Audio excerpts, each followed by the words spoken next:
Welcome to the Shine the Way podcast. Today I'm joined by Andy Kelley, the head coach of the USM, or University of St. Mary women's basketball program.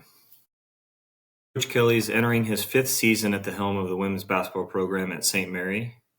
Since being appointed head coach in 2021, the Spires have had unprecedented success, winning their first ever KCAC tournament championship in 2023 and made their only two appearances at the NAIA National Tournament in program history in 2023 and 2024.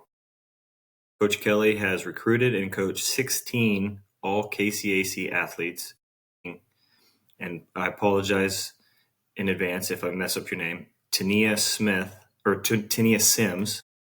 who was named KCAC Player of the Year in 2024. In 2022-23, the team won 21 games, breaking the single-season record for wins, and followed up the next season with 25 wins, establishing a new standard for Spire women's basketball. Prior to coming to USM, Coach Kelley spent 4 seasons on the sidelines as an assistant women's basketball coach at Baker University. During his time at Baker, he helped guide the team to an overall record of 90-36 and won the Heart of American Athletic Conference regular season and tournament championship in 2017. The Wildcats also made 3 NAIA national tournament appearances, 2 Sweet 16s, and 1 Fab Four appearance, along with the national runner-up finish in 2016. He also coached and recruited for 4 NAIA All-Americans, 10 All-Conference selections, a 2-time Conference Defensive Player of the Year, and 1 Conference Player of the Year. Coach Kelley was also the head men's and women's golf coach at Baker for 3 seasons, where he had 6 tournament victories and coached the 2021 Women's Golf Heart of America Newcomer of the Year. He has also been the head coach of the Mocan Girls 16U EYCL team for the past 8 summers.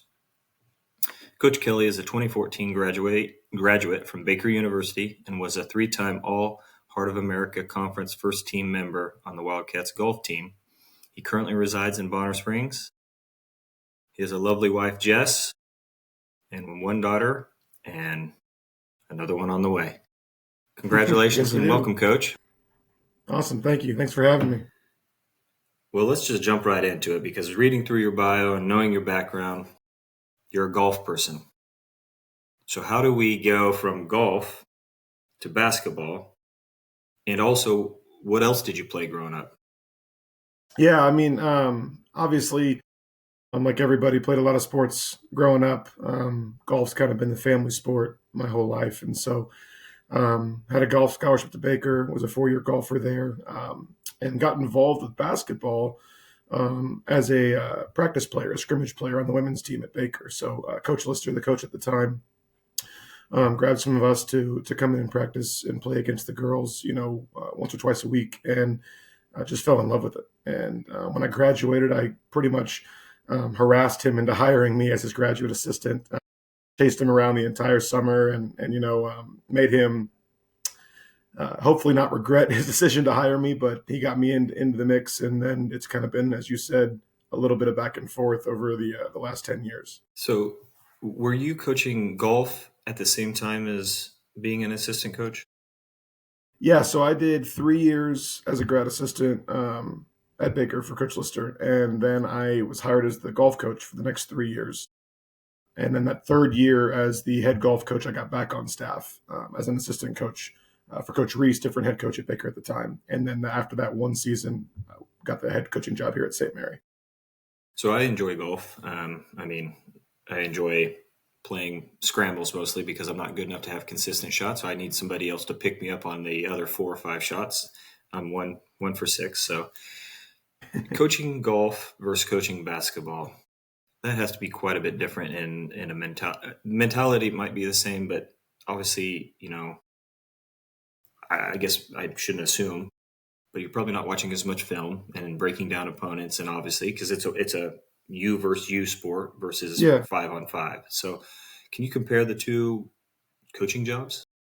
Yeah, I think golf felt somewhat helpless to me as a coach. It's a lot of preparation. It's a lot of practice time and scouting golf courses more than anything else. But when they get out there, they got to perform, and there's not much I can do to help them. I can help with club selection, I can help with decision making, but I got five guys, 5 girls. I got 10 kids across the golf course, and one of me. So it's not like the pace and adjustment level of basketball. And so I loved it. I loved getting to work with the kids, and I love the sport. Obviously, I played it and still play it competitively to this day. And so being a part of it was great, and being a part of the program that I played for was great. But I didn't get the competitive juices like I did for basketball, and I found that out pretty quickly. And that's where the effort to come back in and get back into basketball really came from. So very, very different, as you said.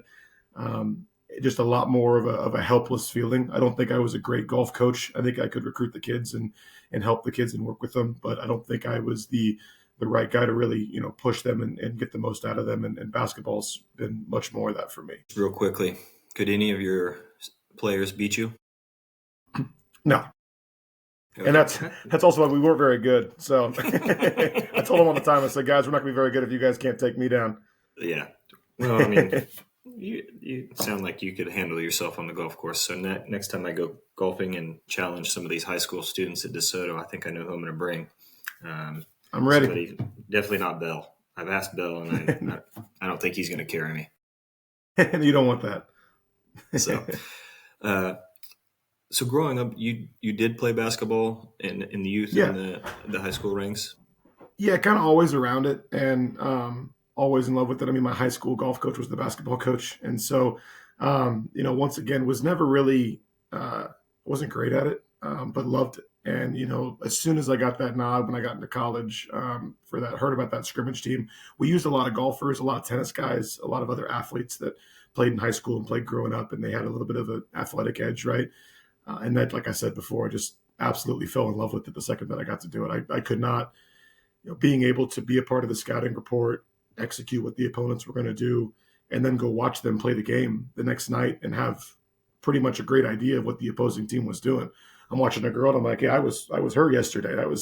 I was left-handed and, shooting 33s a night. And so it was an easy thing for me to really fall in love with as a kid that didn't really know what I wanted to do 4 years through college. Yeah. So did I just hear you say that John Daly's an athlete? Golfers Technically he is. Okay. I just, because I've seen the guy, I was fortunate to see him and Tiger in person in Tiger's heyday. I remember watching him walk down the 18th green and slyly take the cigarette and slide it down his pants and drop by his pant leg and drop it. And no one noticed. I did, but because I was watching him closely because he's a phenomenon anyway.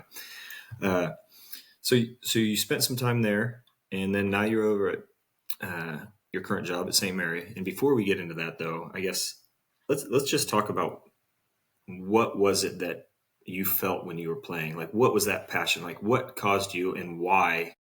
What is your why for coaching now? Yeah, I mean, the competitiveness and just the love of the sport is what started it, right? Getting a chance to compete, being able to get on the side of preparation was what really kind of, I think, hooked me early on, is like seeing and just watching, even from that scrimmage perspective of like, let's execute this and then let's listen to coach talk about what the team needs to do to defend it, and kind of soaking all that information up was really it for me. The why is obviously changed, 10 years later.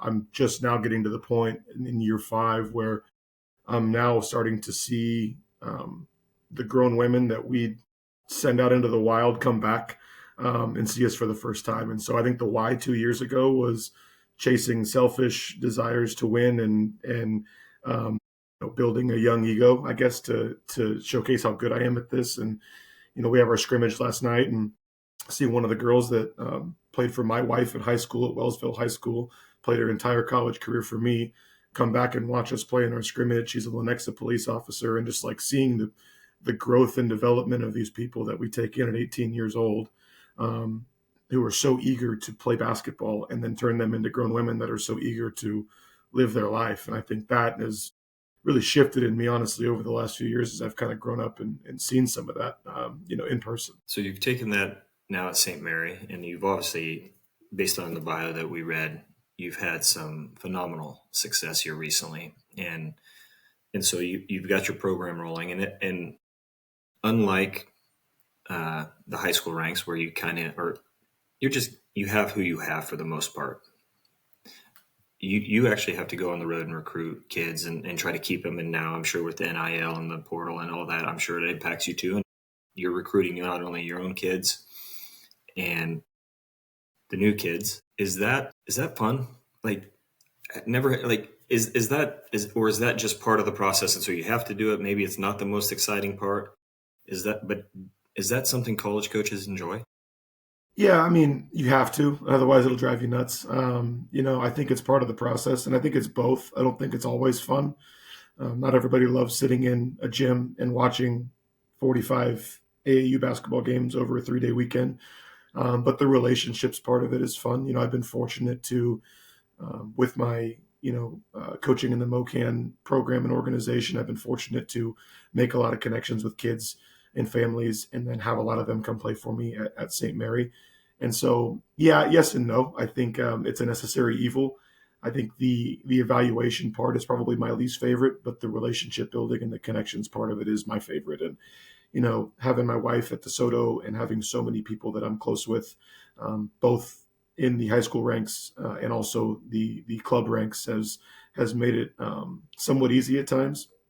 But yeah, I mean, I think everything. Trying to build a roster is probably the most unique part of the job. And at this level, it's hard because it's not, we're not tossing out full rides. People are paying money to come be a part of this experience. And in the NIL world and the transfer portal world, you really have to provide them value for them to stick it out and stay around with you. And they have to see that kind of light at the end of the tunnel. And so it's changed. We do more recruiting of our own kids to keep them than we ever did before. And like I said, it's just kind of become a natural part of the process that you have to embrace and you have to love. Otherwise, it'll be your demise. Well, based on you said your why changed and just what you said their relationships, I was able to connect with Don Shipman, one of your assistant coaches, and get a My quote. man. Coach Kelley genuinely looks for the best attributes each player brings to the program and looks for ways to showcase those attributes so everyone enjoys a level of success. Coach is great at adjusting substitutions for the best matchups possible. He's patient but firm and fair when he needs to be, and I'm grateful to be part of his staff. So having someone sitting on the bench next to you that believes in everything that you're believing in has to help your program. What are some of the main principles that you try to push through the St. Mary program? Yeah, I mean, Coach Don and I've been together.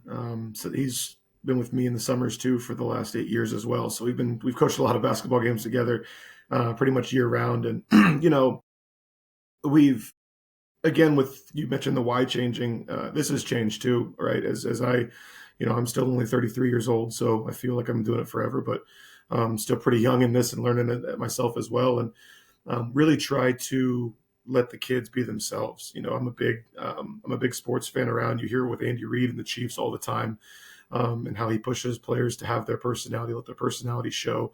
And we try to be the same. I want these kids to go showcase what they're capable of.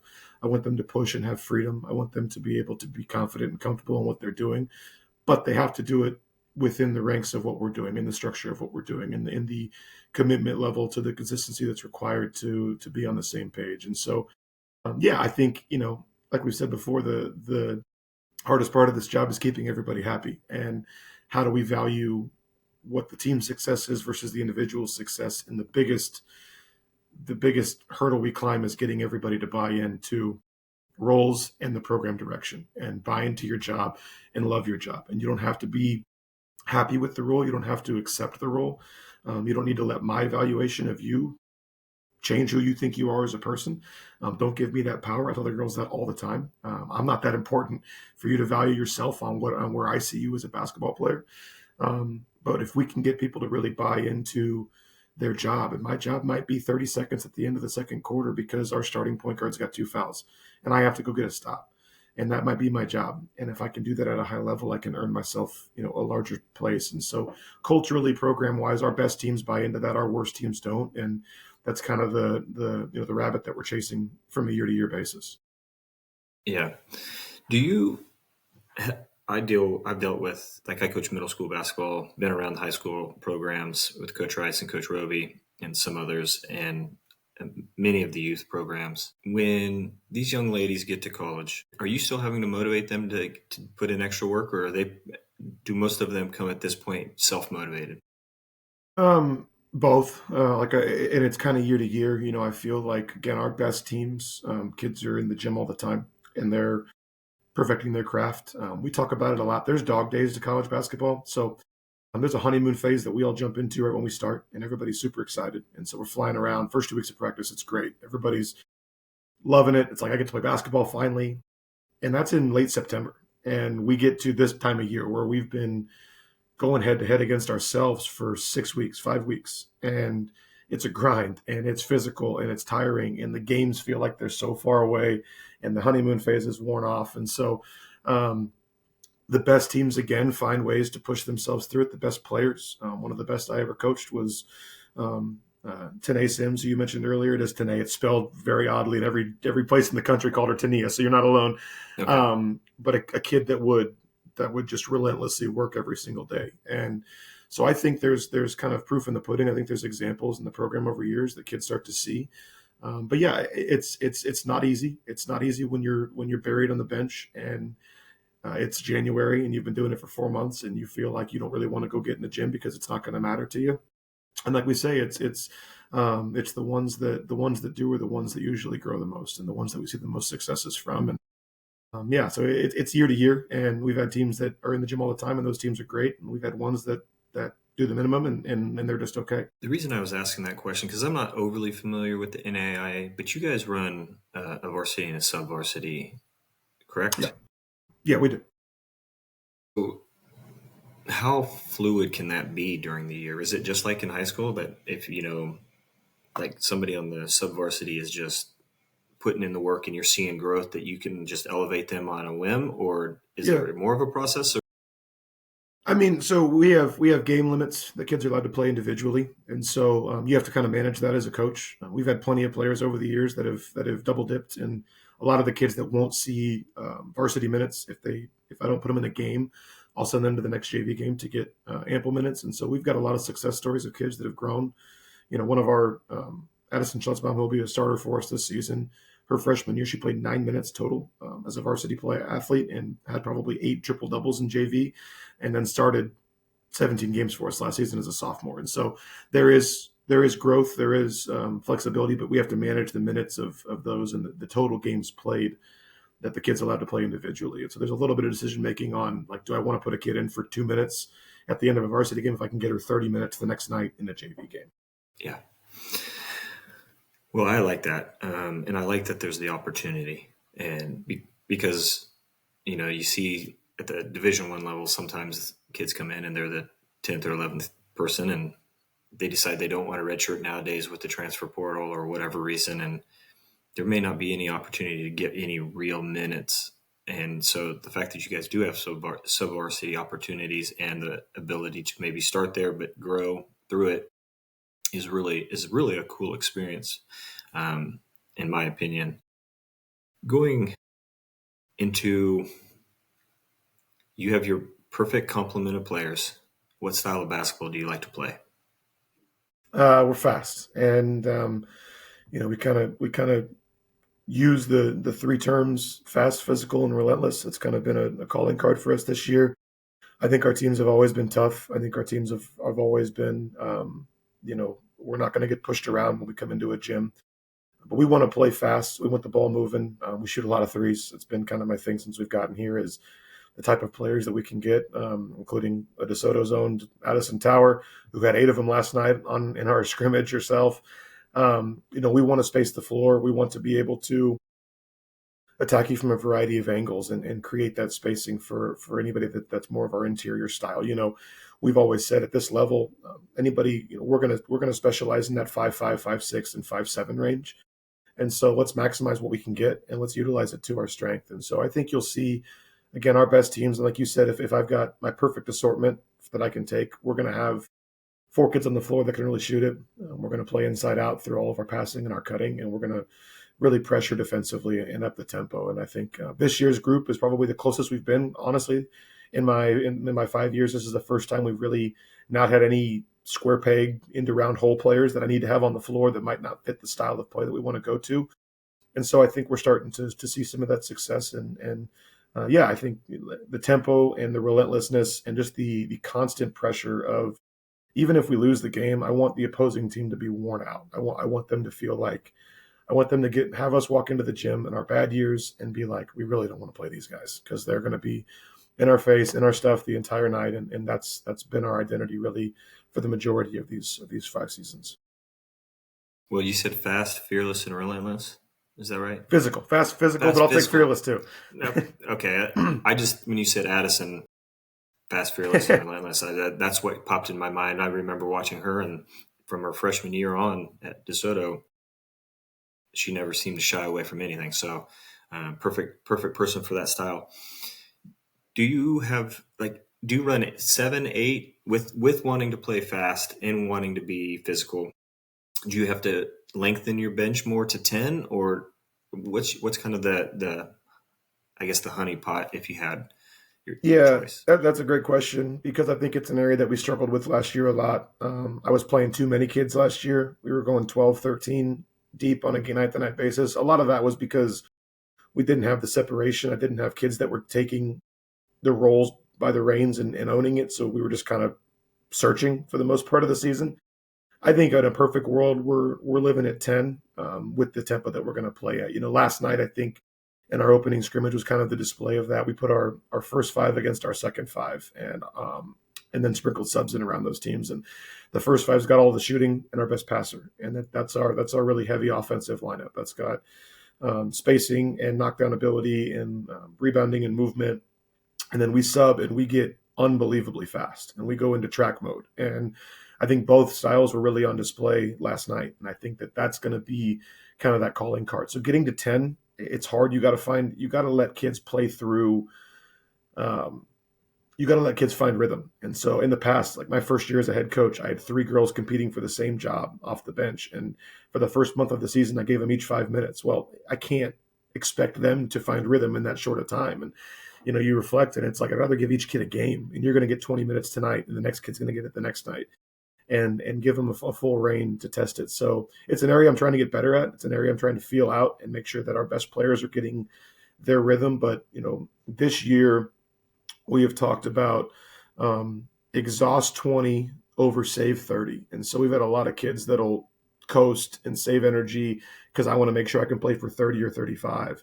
And we're all on like, exhaust yourself and play 20. Let's use depth. Let's utilize our strengths. Let's make sure that we've got that relentless mindset from a game-to-game basis. And I'm not trying to jog and take a play off on defense because I want to make sure I can play longer stretches. Are you able to truly, at the college level, in practice, determine your players, or do you need to see them against live action against others in front of the crowds to truly, I mean, obviously you do, and you set your lineup based on what you're seeing for the first month or 2 in practice. But we all know that there are just some kids that when the lights come on, they're better. So how do you balance that if a kid, you just can't seem to get them work as hard in practice, but they're one of your top 5 or 6, and so you need them or you want them, but I know that as a coach, sometimes you don't want to reward them because they don't give you what you want in practice. Yeah, we've had plenty of that, and that's just the feel part of the job, right? I think, and I also think that early season is really never indicative of late season, and so I think you kind of figure that stuff out pretty early. 4, 5, 6 games in is enough of a sample size for us to know, hey, this kid's a gamer. This kid shows up when we need her to show up. We've had girls in the past. One of the best players we've had here is named Paige Penley, and Paige had. Her knees were gone 2 years before she was out of eligibility. And so we bubble wrapped her in practice, and it wasn't fair. She wasn't doing the same reps everybody else was, but she was showing up and giving us her best in the biggest moments. And the team understood that and respected that. And so I think it's a feel thing. Early on in practice, you mentioned, we stat every practice. And so we have every free throw you've taken, every shot you've taken in a live drill. We've got all those metrics. And so there is data to back up the early season rotations. And then there's a feel part of the coaching element, but there's a sample size large enough, about 4 or 5 games in, where um, we can't rely on you to be a gamer if you're not showing up in games, and vice versa. And so I think it's kind of, each coach is different, but we try to utilize a bit of a blend and allow the kids, at least that have earned it, a little bit of benefit of the doubt early in the season, and then just kind of take it from there. Do you guys at USM use the male practice players program? We have in the past. Just depends on year to year. The problem we have really is that the school's 80% athletes, and not a lot of coaches want their athletes getting hurt, running up and down a basketball court and rolling an ankle and missing a meet. And so we bring them in when we can. We bring in alumni sometimes when we can. We got kids that are still around in the area, and so we utilize as many different looks as we can get. It's not as consistent as it was when I was in that role at Baker. So you have coached college. That's your big time gig, but you also coach 16U EYCL at MoCan. Are you the exact same for the college girls versus the 16-year-olds, or do you have to kind of do a 180, maybe adjust a little just because of maturity or whatever you're dealing with every year? They get the same version of me as a person, which might be a little scary for 16-year-olds sometimes. But there's an authenticity I can't really fake it with those kids. I just don't have an off switch like that. They obviously get the doled down version in terms of systematic and basketball stuff that we get through just because of the time restraints that we have over the summer. But no, it's a very similar version of me. I think that coaching, I've told every young coach, which is still me, but everybody getting into it, that I would do exactly what I did as a new coach, because getting to coach that many games is really what developed me as a basketball coach, not the severity. If we lose at 11 a.m., we got another one at 2 p.m. So it's like we forget about it pretty fast. But yeah, I think there's a lot of similarities, and I want that authenticity, because a lot of the kids that come play for me on the back end, they know what they're getting. There's not a surprise. They're not being sold one thing in the recruitment process and then showing up and finding out that, like, wow, that coach is not anywhere near what they claim to be. The kids that play for me in the summer, they know. And so when they come on a visit, there's no big surprise when they get here at St. Mary. It's the same intensity, the same level of focus, and I think the ones that are here at least appreciate that. As for your recruiting base, obviously, I'm sure you'd take a kid that wanted to come to USM from anywhere if they were fit your program. But do you just stay locally here in the region, or are you national? What's a typical NAI recruiting base? Yeah, I mean, both, right? So we're going to have about 30 players on the roster every single season. So we kind of have to have our hands in every pot across the country. We've had a lot of success in Texas, a lot of success in Colorado over the years, but we really do try to keep 70-80% of that roster local. And that was a big thing that I learned working under Coach Lister at Baker.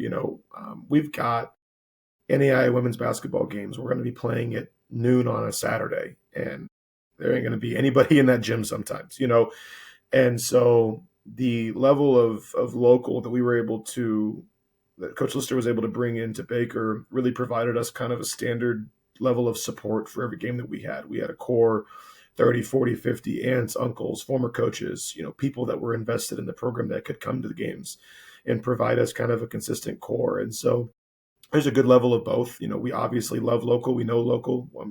Got hands in every high school, in the region.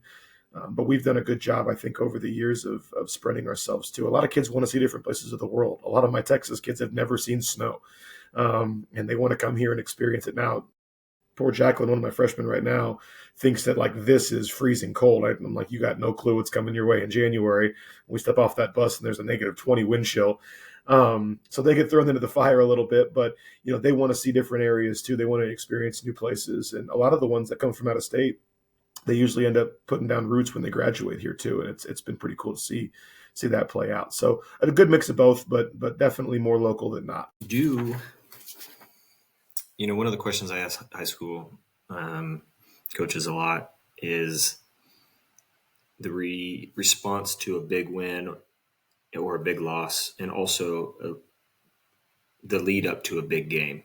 How do we handle those? So does that change being at a college program, how you have to, first of all, let's say you guys make it to the national title game, and it's something that's really or a big rivalry game. How do you handle it at the college ranks to make sure that you guys are prepared, not overhyped, not too nervous? Like, try to find that perfect spot. Yeah, I think the irony of your question is that when we did play for the national championship at Baker when I was an assistant, we played against Mid America Nazarene, who was our biggest rival. And so your example actually played out in real live time. And, I don't think anybody has the answer to that. I think the team maturity is very important. The team's comfort level in big games only get to learn how to be comfortable in them by being in them. And the coach being as consistent as possible with the preparation level. I think the college level brings more exposure. We've got access to every game, every team's playing. The kids are a little bit more keenly aware of what's going on with the teams in the league and in the conference, and they're more aware, I think, than high school about like when the big game's coming up. And so I think there's a level of maturity there. But again, it comes with the experience. I've in my time here, we've played at Hartman Arena in north of Wichita for the conference championship twice, and that's a full scale, 5,000-6,000 seat arena, neutral site event. I've been nervous twice in my career as a head coach at St. Mary. It was my first ever game. I was terrified, and then my first time at Hartman. And just from my experience, I was standing over that, and I was so confident. I knew we were going to win that game. I knew we felt good about our matchup. I trusted the kids, but I was nervous just about the environment. Fast forward a year later, and we're back in the same gym, and no nerves at all. And so I think that there is a learn through experience aspect to all this, and for players too.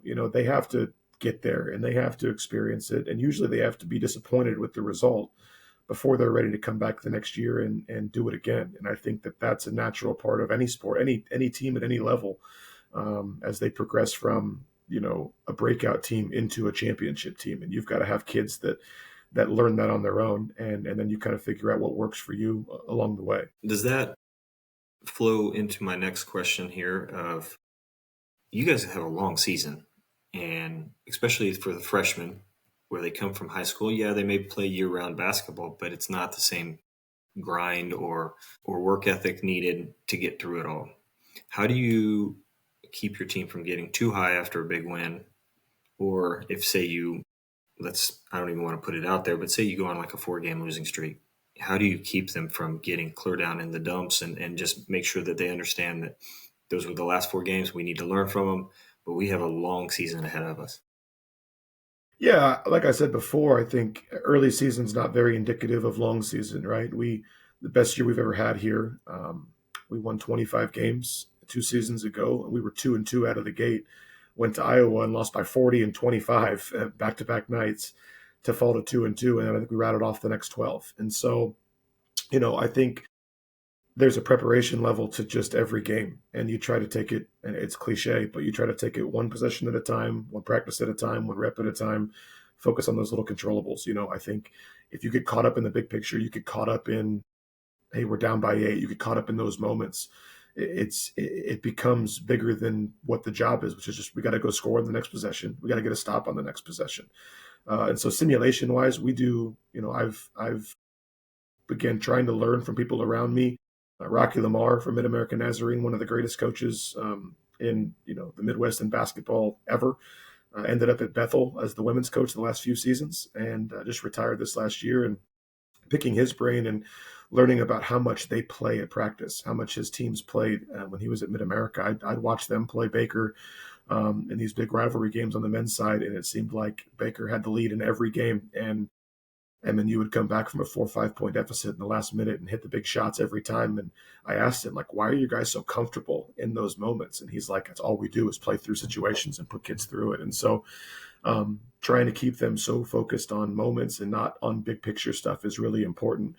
And again, you're always one win away from feeling like you're the best team on the planet, and you're always one loss away from feeling like you're the worst. And so you're never as good as you think you are. You're never as bad as you think you are. And you got to get kids to really kind of buy into that day by day, but possession by possession mindset, and letting the results take care of themselves. You mentioned Bethel. I'm really intrigued. Their new head coach, Coach Shoemaker. I believe I don't think she has a married name yet, but I went to school. Her sister was my classmate, and so I'm really intrigued and happy for her to get that. And I mean, Which sister? JC. So Yeah. so so yeah, JC was in So my class. Shay married one of my best friends. I was the best man in their wedding. Okay. So so small world. I've known Jared for a long time. Yeah, the girls are great. Their brother Jared. Nah, not just kidding. He's a phenomenal. Like that family is really good. Phenomenal athletes, by the way. All of Yeah. them. Phenomenal athletes. Yeah, Shay And played at Baker when I was there. So okay. Yeah. yeah, small world. Yeah. I grew up with JC. Trish was a couple years ahead of me. Jared was a few years behind, and then uh, Jared was a few years behind. Jara and Shay were significantly behind me, but still kept up with them. And then their parents were lovely people as well. So it is a small world. All right, let's get to the fun questions. Well, fun for me. Give me some of the best players you've ever coached, whether as an assistant or head coach. Since you're still young in your career, even though it feels like you said it feels long, either at Baker or at St. Mary, some of the best players. Yeah, it's a long list. Especially from Baker, we had a lot of success. I think the first one that comes to mind probably is Kelsey Larson. She was the Player of the Year in 2017 in the Heart. She's the current head coach at Iola High School. Jamie Hodge, coach at Olathe West. Another one, probably the most competitive person I've ever coached and been around in my entire life. Erica Simpson, they were high school teammates, both great players for us at Baker. Macy Walsh was a two-time Defensive Player of the Year. A lot of great ones over there. I think coming here, we've been able to kind of ladder success around a few kids. Tanae Sims, mentioned her earlier, the only Player of the Year in school history, the third All-American to ever play here at University of St. Mary, kind of a blank slate of history here. And T basically rewrote all the record books. Her work ethic, her desire to play at a high level and hold herself to a high level is something that I still just can't really always wrap my head around. Kid lived in the gym. She was the biggest personality on campus and somebody that earned every piece that she had. Paige Penley, I mentioned her earlier tonight. Paige was the kid that showed up that changed the program for us because of her leadership levels, and her gravitational personality really gave the group kind of a common purpose. I got hired and I was like, these guys are pretty talented. What's the problem here? And the culture was the problem. And we didn't have a pulse. We didn't have a central figure. And getting Paige to come here was the most important recruit I've ever had, because she changed the gravitational pull of the program. And she was so in tune with me and so in tune with everybody else that she's really the person that gave me the legs to be where I am now, in this role. And so those two come to mind. I've had a lot of them. Alanis Delgado just graduated. She's the all-time leading scorer in school history. This is my first year I've been here without her. She showed up as a freshman my first year and has pretty much been my crutch, the person that I've been able to go to and give the ball to and have confidence in. And so a lot of great ones on the roster here that if you ask me this question 5 years from now, I probably have 10 more. But been really fortunate to have some kids with just unbelievable competitive efforts and kids that knew how to balance life and basketball and prioritize it, but not suffocate themselves in it. And I think that those kids have been unbelievable assets for me, in my career. Well, that's a lot of good players, but a guy that likes to talk to coaches. What I heard was, some high school coaches I need to reach out to you about that were phenomenal Baker alums and now trying to get it going as a coach. So If you can convince Kelsey to get on a podcast, I'll give you an award. So Jamie will do it. If you can get Kelsey on here, I'll give you some props. Okay. Well, challenge accepted. Some of the players you've had to game plan against that have been some of the best players that have really challenged you as a coach to how are we going to stop this individual? Yeah. Megan Balcom from Mid-American Nazarene, when I was at Baker, she was always a problem for us. One of those, Balcom family was through Olathe South, a lot of really good athletes, great players. And She was one of the best. Dejanay Hale's a name that not many people know. She was National Player of the Year at Central Methodist University, a kid from Alaska. I'll never forget a story. We're playing Central Methodist her freshman year, and she hadn't played the whole year. She had just played 2 games. This is like February. The season's almost over, and I'm doing the scouting report on this one. And so this kid plays like 22 minutes the night before, scores 15 points, but I'm like, they I think they won by 30 or 40, so I didn't really put a whole lot of stock into it. So I didn't put her on the scout. And Coach Lister had a few words for me in the first time out of the game because she opened the game with the first 14 we played against them. I'm like, I don't know who this kid is, man. And those two for sure. What's probably been really unique about the last few years here is as the COVID kids have come through and the COVID seniors, we've had a lot of fifth and sixth year players over the last few years, and you're playing against some kids with some incredible numbers. So we've had a lot of kids at Sterling, a lot of kids at Tabor, a lot of kids at Friends that have really been incredibly difficult to game plan around.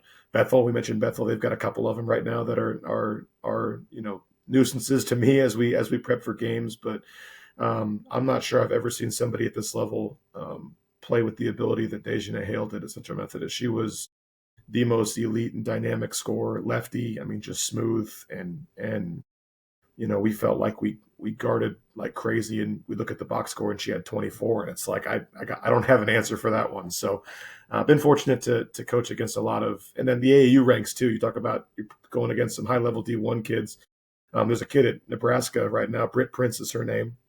She wears her hair down. That's like kind of her signature, and scored 42 against us when she was in 8th grade in Nebraska one night. So had a long range of watching kids compete at a pretty high level. That's really cool. And, that's the exciting thing for you is not only are you getting to rack your brain how to stop high-level college athletes at the NAIA level, but you also get to see some kids that will ultimately end up at the highest levels when there's 8th grade, 9th grade, that age range. And so that's got to be different to be like, I just had an 8th grader put 40 on me. Man, that's tough.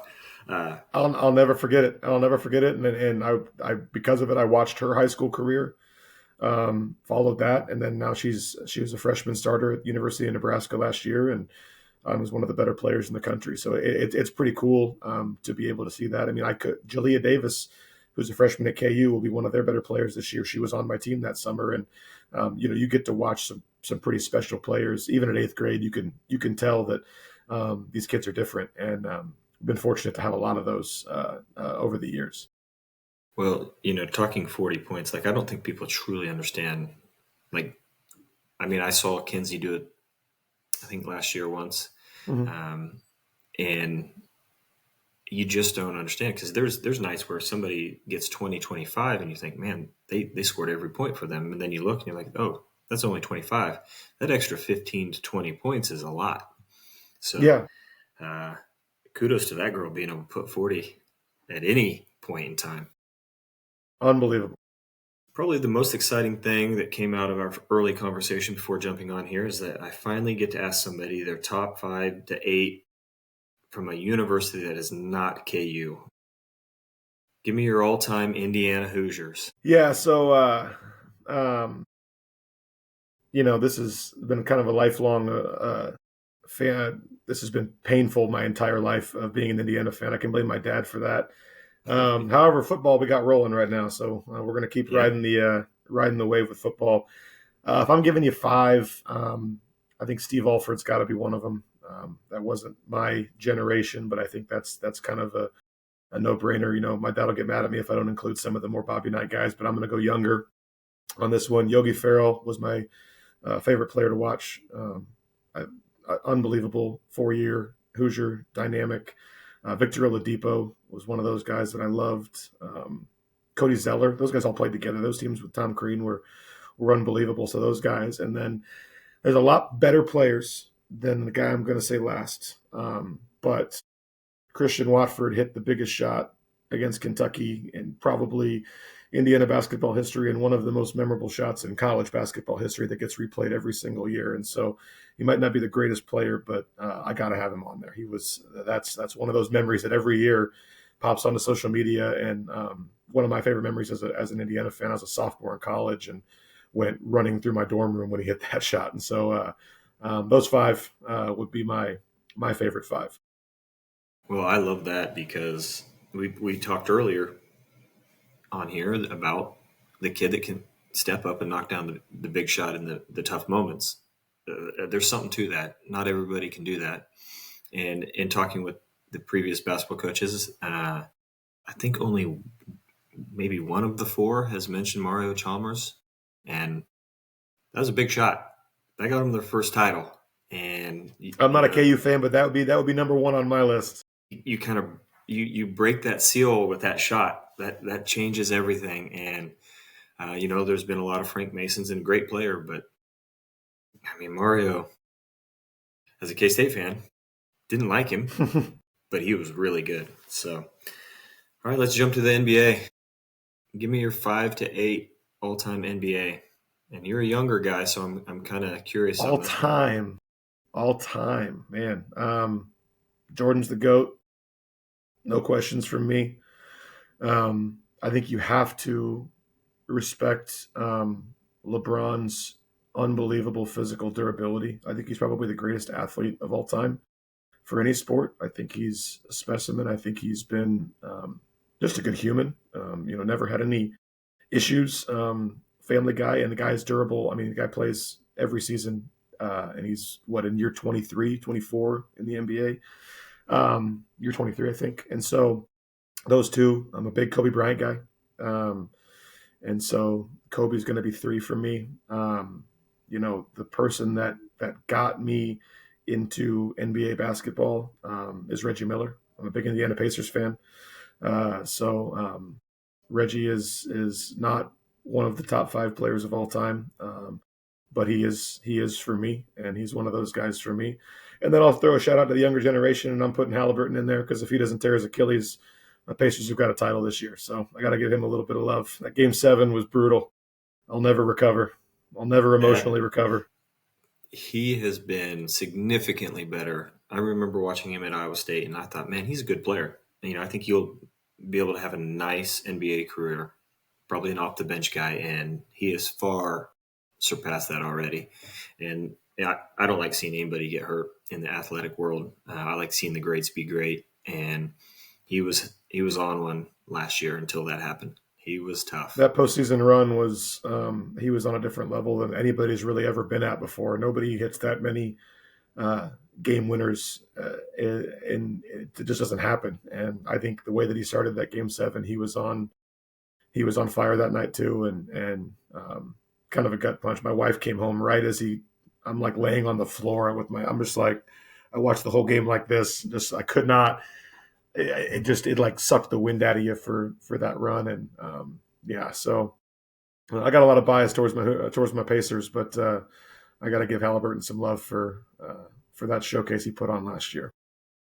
Yeah, I'm just going to throw this out here, comparing your 5 versus the other 5 so that I've heard. Your team's not winning. Just we're not going to win. We're not going to win. But that's okay. Okay, I got one guy that can't walk right now, so that doesn't count. Yeah, well, some of those older generation guys can't walk very well right now either. So that's probably true.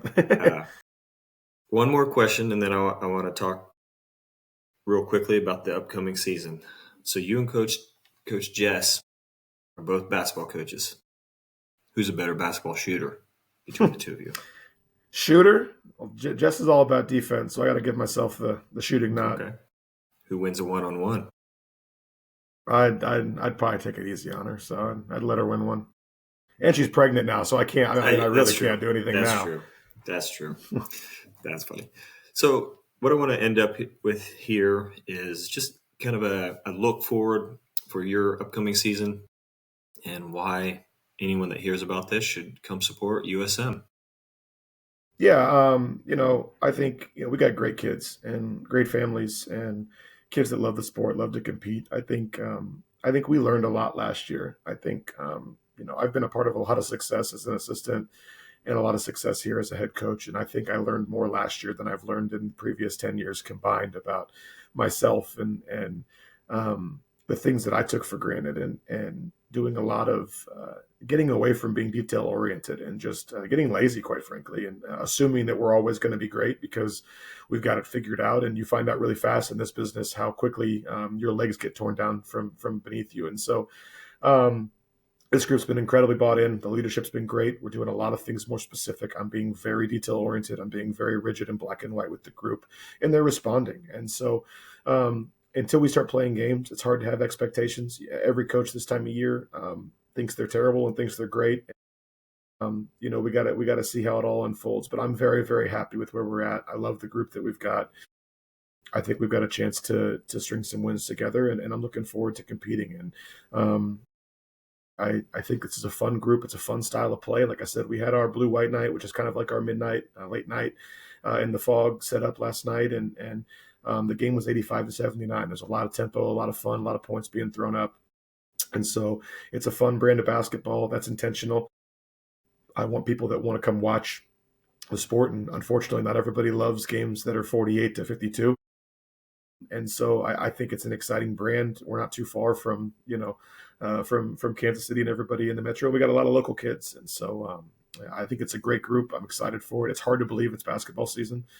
You blink and it's like we got a game a week from tomorrow, and it's crazy. But yeah, I'm looking forward to the group. It's one of the more enjoyable groups that I've been around here, and let's go find out if it leads to any wins or any kind of success, and we'll draw them up and see what we look like in early March. Well, that's awesome, and it sounds like a fun brand of basketball that I would enjoy watching, and I'll probably find myself making a game because I want to give a shout out to the Tower Twins, Addison and Amanda, as well as Quinn Carpenter.